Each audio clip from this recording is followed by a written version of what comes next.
All rise. The Court of Appeals Division 1 is now in session. Thank you. Please be seated. Good morning. We are here for oral argument in case number CV210604, Decormier v. Cormier. But before we get started, do we know if we can get all the lights on? Is someone working on that? Okay, thank you. All right, these proceedings are being video and audio recorded, so we ask counsel to please identify yourself and your client at the beginning of your argument. Each side will have 20 minutes. Appellant's counsel is responsible for watching the clock to reserve a portion of that time for rebuttal if desired. Also, we have read the briefs and we have discussed this case at conference. And with that, counsel, you may proceed. Good morning. May it please the court, Steve Everts on behalf of William Cormier, who made the trip from Boston to be present with us today. As I prepared and thought, with all the work that is being done in order to conduct an oral argument before this court today and make it valuable, I could not help but reflect upon the amount of cost that has been involved and the amount of time that's been involved in the history of this case. We've now gone through 2 complete trials.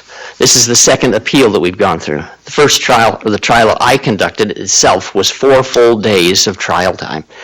And you graciously granted me even an extension to file a few extra pages of a brief that was done for this court because we had 4 days of transcripts that had to be covered. The reason I bring that up is because despite all the time and despite all of the work that's gone into this case, the goal is very simple, and that is to improve the relationship between a father and his 2 girls. If we come out of this case after all this money and all this time, and that hasn't changed, and we're doing the same thing that we've always been doing, which is the status quo, in my opinion, we have failed in this system, because that is the goal that we should be looking for. There has to be a change.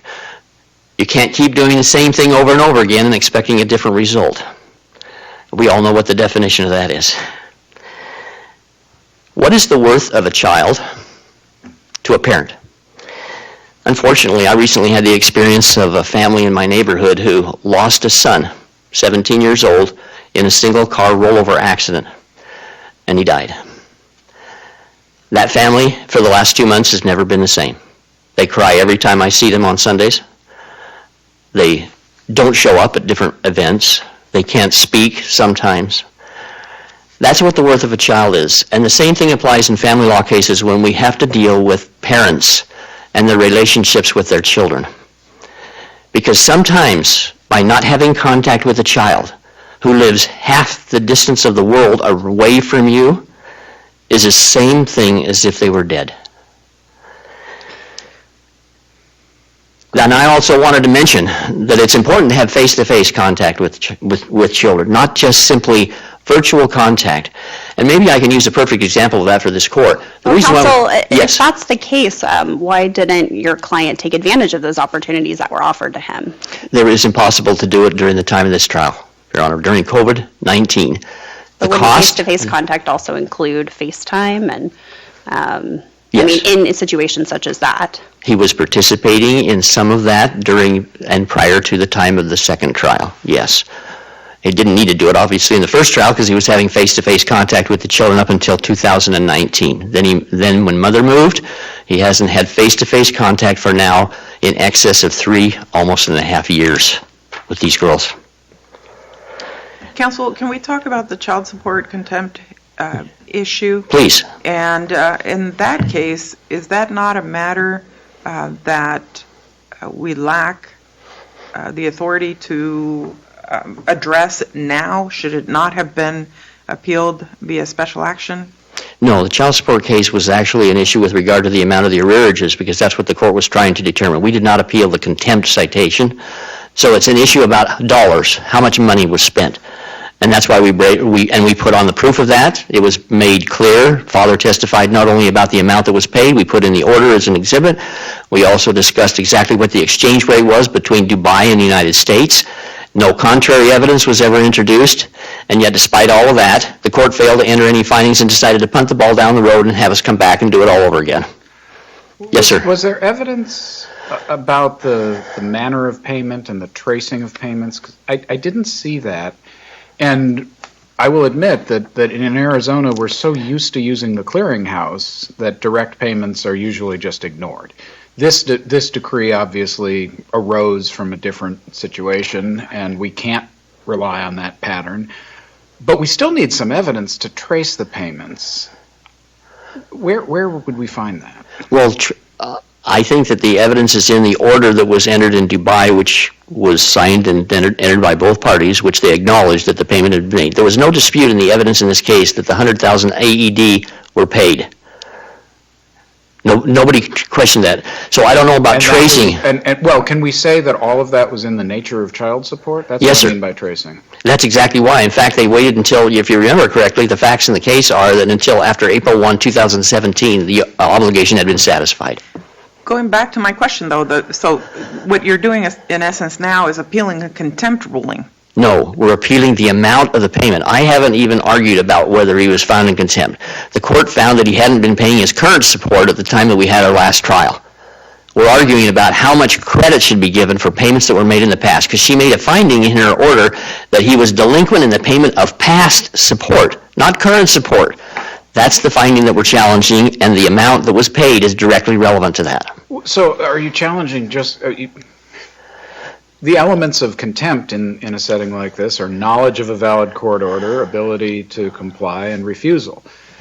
You're suggesting that there's no knowledge of a valid court order because the amount had already been paid. So isn't that an attack on the contempt citation? No, sir, because the amount hadn't been paid in full. The $40,000 was a credit against the obligation. At that time. If you remember, the clearinghouse calculated the amount of support, and it was in the 70s. Even at the exchange rate that we used, it would have been $40,000 payment against the arrears. So it had never been paid in full. Okay, so you're not challenging that, or you're willing to concede that contempt was an appropriate remedy.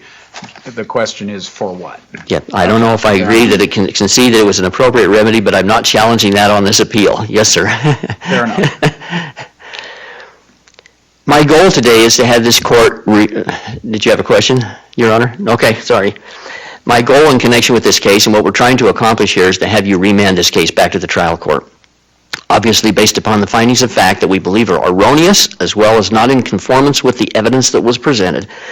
We want it to be remanded back to the trial court. At a minimum, that should be done in connection with this case. There also could be some reversal of some of the rulings, i.e. the one we just talked about with regard to child support, i.e. the one with regard to change of judge. I'll leave that to you to decide, but if we get a remand, we're obviously going to get a new judge, which is what I was hoping for from the first time after the first trial, because we didn't have Rule 6F in place under the family law rules because of the administrative order. That will automatically take its course in connection with the remand that's done now. And then we can craft a parenting plan that actually fixes what hasn't been done in this case up to now, and that's to have face-to-face time between father and the children. You can't... Oh, go ahead, Your Honor. I know you got a question. I understand you may disagree with many of the court's rulings. That happens frequently in family court. It's hard for me to see how that's a defect in the judge. I mean, even if there's error rampant, the attacks on the judge seemed, shall we say, collateral to the real issues in the case? Are you going to argue about those today? Yeah, the attacks on the judge are the attacks on the law and whether or not the appropriate statute was used. That's the first and foremost problem that happened in connection with this case. Just as with the first remand, she used the wrong statute, and she didn't use any statute in the first case, and in this case she used the wrong statute in order to make the findings. Which was missing two more modern provisions. Yes, right? sir. But even though she didn't cite the modern version of 25403, she made findings on both issues, did she not? I don't think she made appropriate findings, no.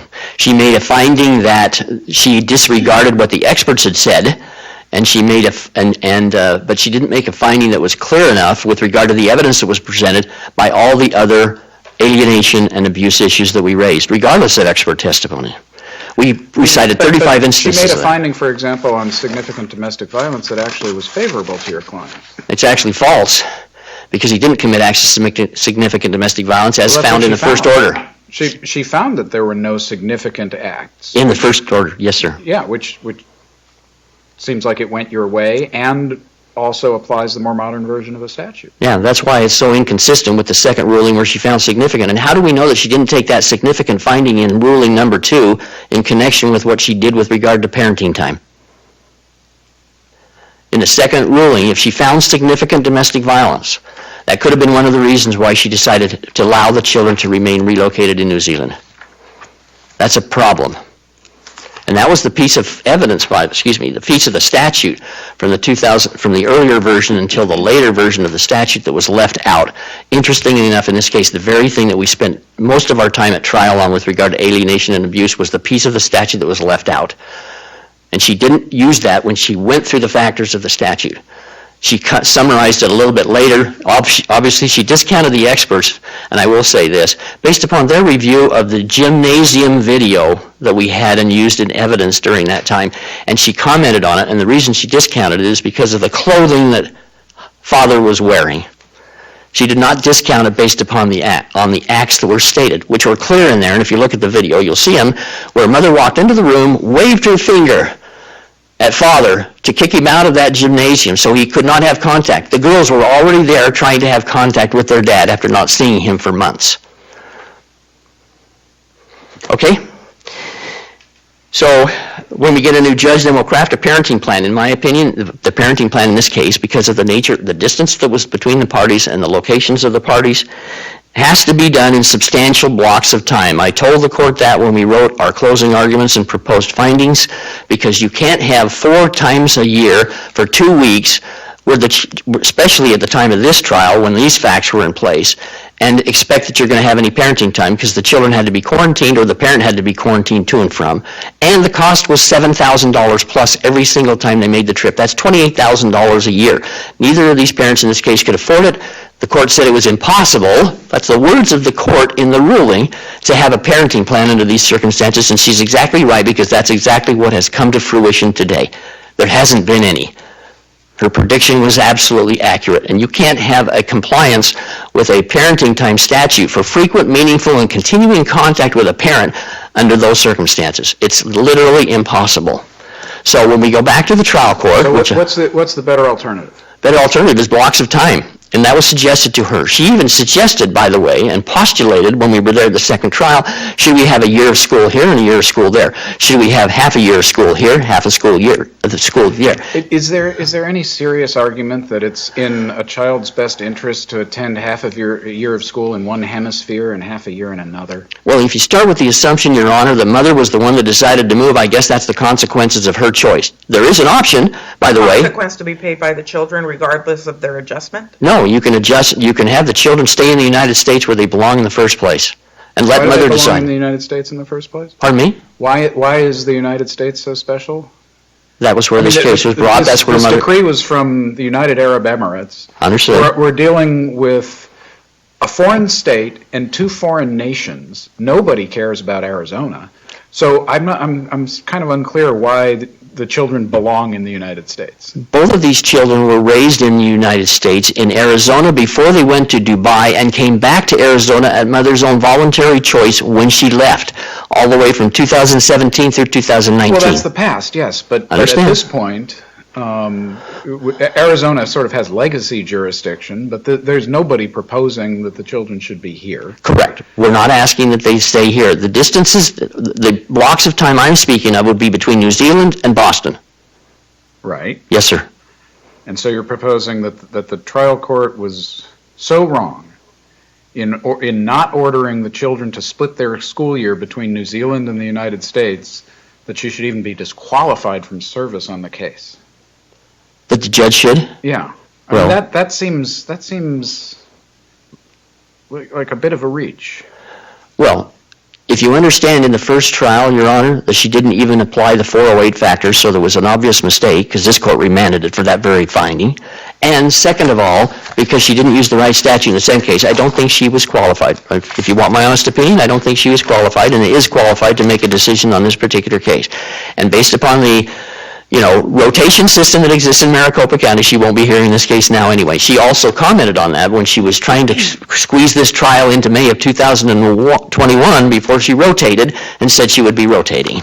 So we won't have her as our next judge. So we'll get a fresh look at it. And that's what's exactly needed here. The benefits of having a long-distance parenting plan, which is what I think should have happened from the very get-go in this case, are that there will be substantial blocks of time for both parents to have a substantial relationship with these children, not just one. It'll be improved relationship with father, which has to happen in this case, because as of right now, he has none. There will be stability with both parents because they will be able to have long blocks of time, not the 2-week thing here or a school year here or something else. And there will be significant less cost and delay in the transportation and other issues for these children because they'll be able to use the money for raising the kids instead of transporting halfway around the world every time that they have that. Finally, and most important, that's what I started out saying in the first part of this case, is the mental health treatment that can be given. And even if it's just because, maybe the court doesn't agree that we put on a case about alienation and abuse, which I think still exists, but regardless of whether it does, the mere sheer lack of time that the children have spent with their father requires some form of reunification to take place at this present time.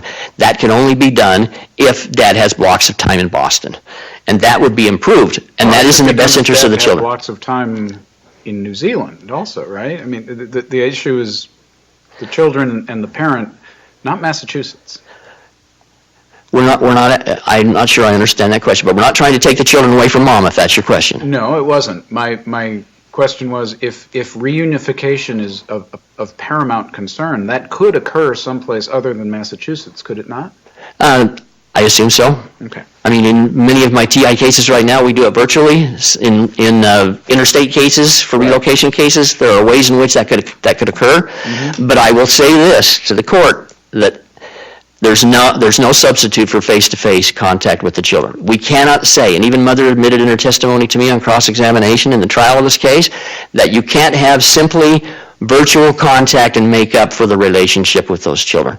Just as this court has oral argument in person, just as our trial bench in Maricopa County at least has us come into court now when COVID is over with, it's because you know more about people when you see them and you spend time with them face to face. And parents have absolute right to do exactly that. I'm going to reserve the last 3 minutes and 45 seconds. Thank you.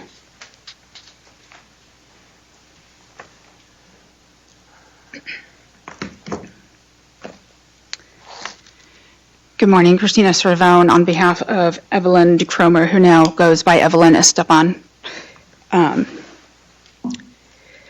is clear to see from both rulings that the trial court carefully reviewed the best interests of the children and contemplated the relocation factors and addressed all allegations of abuse.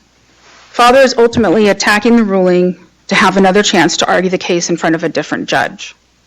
He even said so just now, his counsel just said so, that they're not trying to take the children from Mother, they're just trying to get Father to have a large block of time. But Father already has a large block of time based off of the parenting plan. But that large block of time is fragmented. Yes, that is based off of the school system in New Zealand,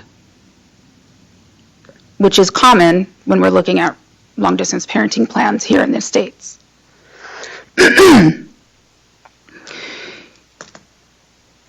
The court didn't err by using old subheadings of 403.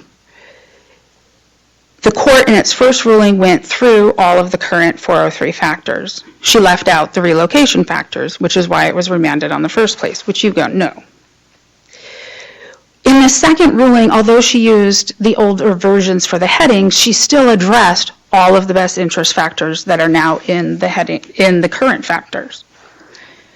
As it relates to the allegations of alienation, she addressed this in two different sections of the 403 factors that she used. She addressed it on page 5, and she stated that Father provided expert testimony that Mother had alienated the children from him, and the court found that the expert testimony was to be unpersuasive. She then, on page 6, addressed it as well, and stated that she was not persuaded by the alienation and abuse theories by Father's expert. And ultimately, that is what Father is asserting as it relates to child abuse. As a practical matter, though, parental alienation testimony also often focuses on culpability. But as a practical matter, Father's not in a great position with regard to alienation in fact, is he? In the wake of this court order. I'm not sure I'm following you, start. Well, the parenting plan is such that any attachment issues that might be in the nature of alienation are unlikely to be remedied by the parenting plan that was ordered. Would that be a fair statement? Yes, that would be a fair statement, Your Honor. And that's not at least in a vacuum, in the best interest of the children. Correct, Your Honor, but the court didn't find that mother was purposefully alienating the children. That's why I say culpability is one thing. We don't have to blame mother for it, but isn't the ultimate goal of the Title 25 to serve the best interest of the children? And I believe you just conceded that this doesn't. Yes. Or maybe, I don't mean to put words in your mouth, but that's what I heard you say. That's not what I was meaning to say, Your Honor. Maybe you could clarify. So what I'm trying to say is ultimately that the mere fact that the children aren't near father and he can't exercise as much time as if he was near them doesn't necessarily in and of itself create alienation. No, but I think everybody agrees that if we leave culpability to one side, some alienation has occurred. I guess. As I say, don't worry about who to blame. It's just the situation is what it is, and I think the way I put it was attachment issues in the nature of alienation, and you agreed that those were present. I wasn't necessarily. That's not how it came across. That wasn't Okay. what I was trying to say. Let me give you the floor then. Tell me what the situation is with regard to this relationship and whether the order serves the best interest of the children. Well, I think that some of Just a moment, before you answer that, just so that I can make sure that I'm following. So perhaps if we take away culpability when we're considering the matter of alienation, then maybe we change the word from alienation to say that some distancing has occurred between the children, because alienation requires someone acting to alienate or to move one person away or a set of parties away from another. So exactly. And I think that in this case, no matter where the children live, one parent is going to have distance between the children, because father lives at physical distance. Correct. But again, the court has attempted to maximize as much time as she could with regards to the distance between Massachusetts and New Zealand. And before this court, or before the second trial, father hadn't even been exercising the majority of that time. And wasn't even exercising the time that he was allotted as it related to FaceTime. That was admitted here. In the record, it shows that he was given the opportunity to visit with the children in Hawaii, and he still chose not to do so.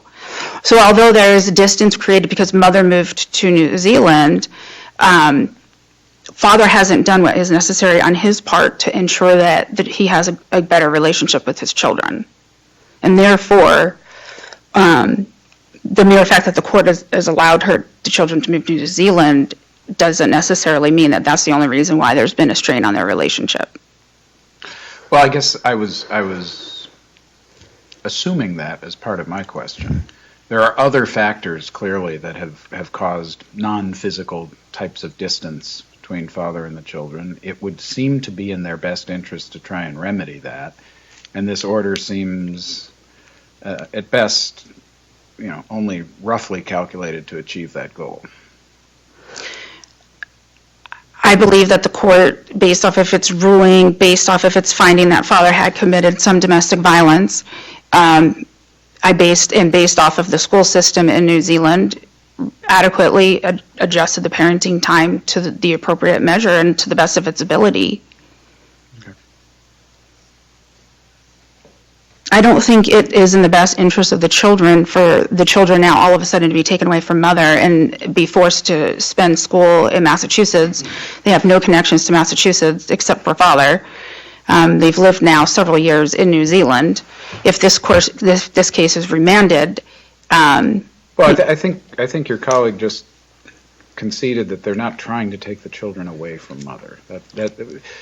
The suggestion that the children split the school year, I admit, seems like a stretch to me.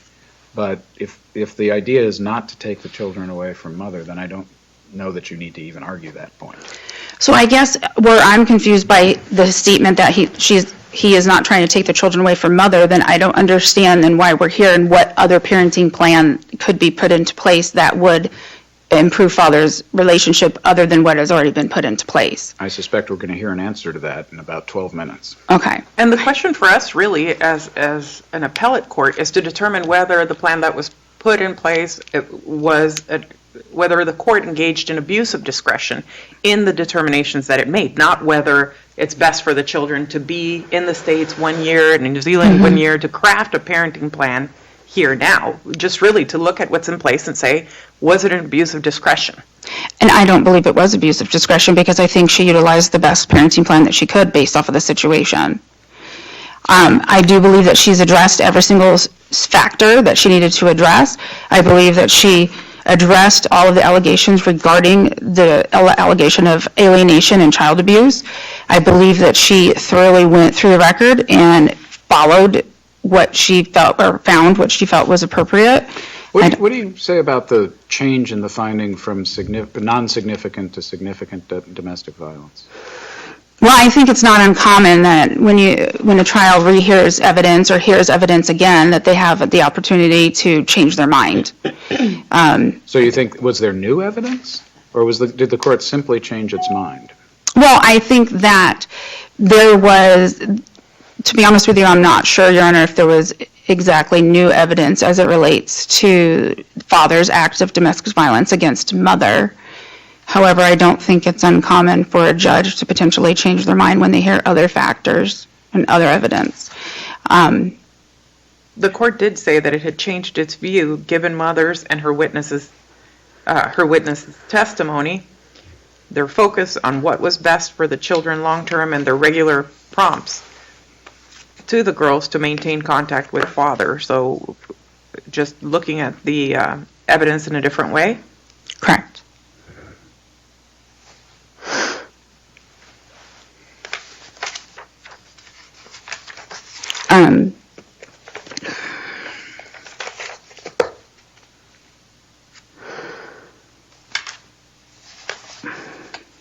Ultimately, again, this is a hard case. I think we've already stated that.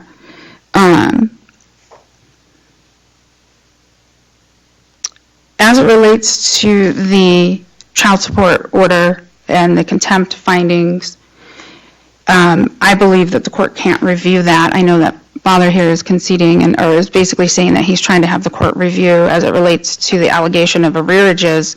However, that was addressed in the first court order, which was already appealed. So it seems to me like he's attempting to actually appeal the first order. There was no calculation of arrearages in the second order? Let me look really quickly. I think that the calculation...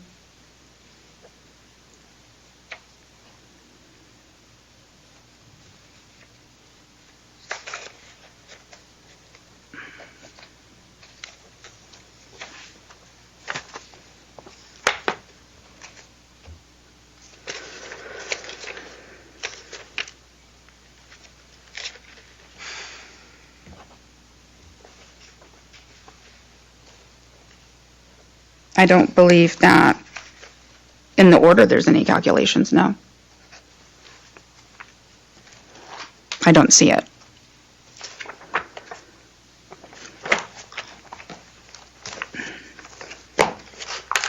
And then as it relates to the change of judge, I don't believe that this court has the authority or jurisdiction, I should say, to review that based off of the case law. However, even if the court was to determine that they do have the ability to hear it, or they feel that they need to hear that based off of a special action, I don't think that it has been shown that the judge is biased or that she has show of strong favoritism towards one party over the other. And the mere speculation of bias obviously does not constitute a bias. So I don't believe that it can be shown that the court was biased. Ultimately, in the end, I do believe that the record is clear and the evidence shows the court considered the best interest of the children when it made its ruling, that it went through all the best interest factors, and that it addressed all the father's allegations of abuse. And I don't believe that she's abused her discretion, and I do not believe that it should be remanded back down to the court. So, thank you. Thank you.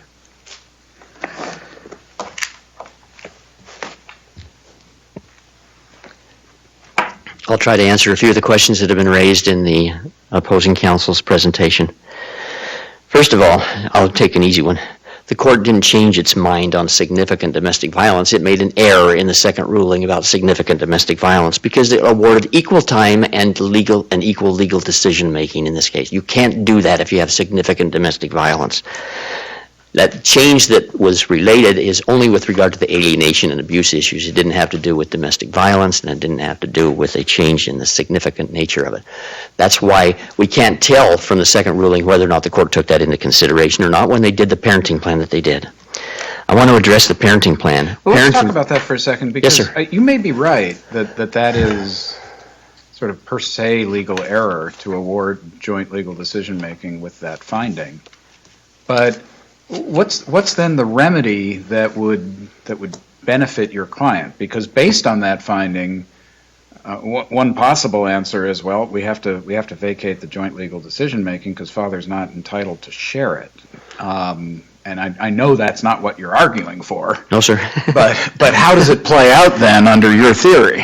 You remand because the finding is error, clearly erroneous, and therefore...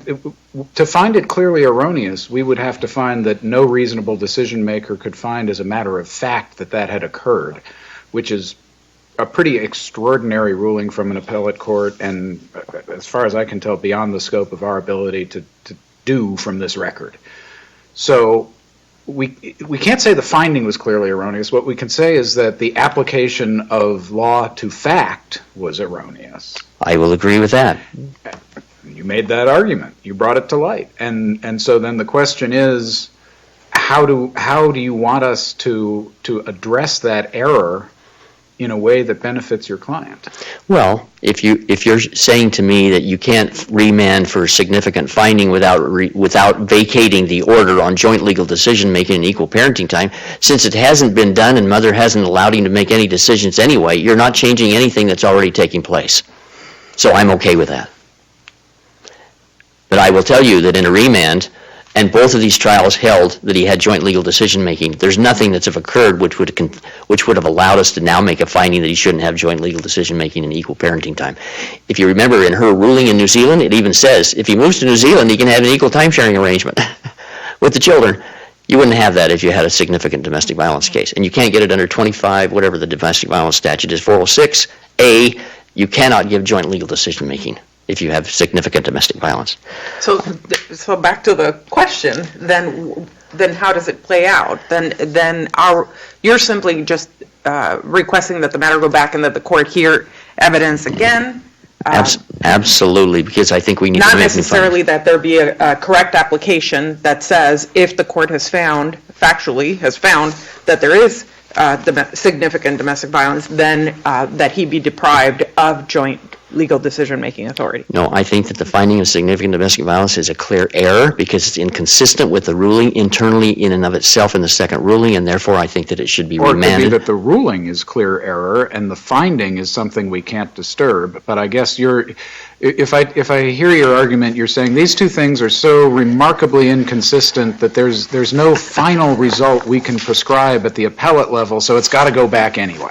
That's right. Is that a fair summary? Yes, sir. Okay. The parenting plan is blocks of time. That's my answer to your question. I answered it before. That's the plan that is an abuse of discretion because it's impossible today. Thank you. Thank you very much. Counsel, we thank you for your arguments. We thank you for your briefing.